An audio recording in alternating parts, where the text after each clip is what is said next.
Vote যুদ্ধের দামামা বেজে গিয়েছে। লড়াই ১৮২টি বিধানসভা কেন্দ্রে।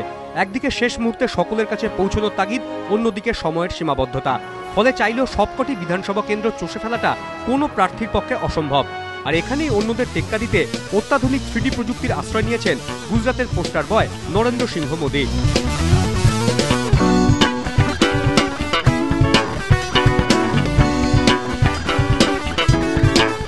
ফলে গান্ধীনগরে বক্তৃতা করছেন মোদী, আর রাজ্যের ৫৩টি বিধানসভা কেন্দ্রে 3D LCD স্ক্রিনে একসঙ্গে চলছে সেই বক্তৃতা লাইভ।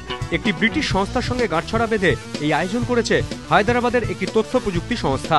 দুপুর থেকেই শুরু হয়ে যাচ্ছে প্রস্তুতি, মঞ্চ বাঁধা, LCD স্ক্রিন লাগানো, আর সন্ধে হতেই অন্ধকার করে দেয়া হচ্ছে মাঠ।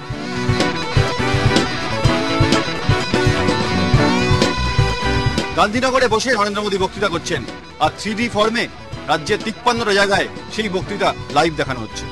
সন্ধে ৭টা নাগাদ ধীরে ধীরে উঠে যাচ্ছে মঞ্চের পর্দা, তারপর 3D স্ক্রিনে ভেসে উঠছেন মোদী।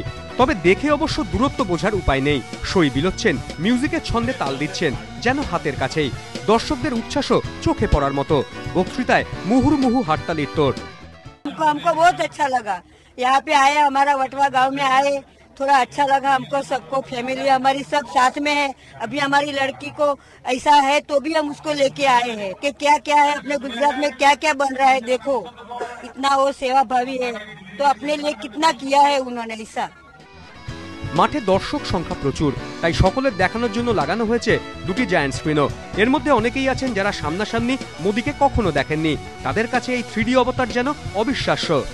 সোমবারও গান্ধীনগরে ১ ঘন্টার বক্তৃতায় মনমোহন সিংহ, সোনিয়াকে তীব্র আক্রমণ শানিয়েছেন মোদী। পাশাপাশি তুলে ধরেছেন গুজরাতের বিকাশও।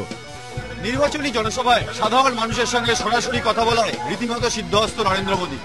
কিন্তু এবার একা নিজে বিভিন্ন জায়গায় যাওয়া সম্ভব হচ্ছে না বলে যে প্রচারের বন্দোবস্ত তিনি করেছেন তাও যথেষ্ট সাড়া ফেলেছে গোটা রাজ্যে। ক্যামেরায় প্রবীর সামন্তের সঙ্গে বিতনু চট্টোপাধ্যায়, এবিপি আনন্দ, আহমেদাবাদ।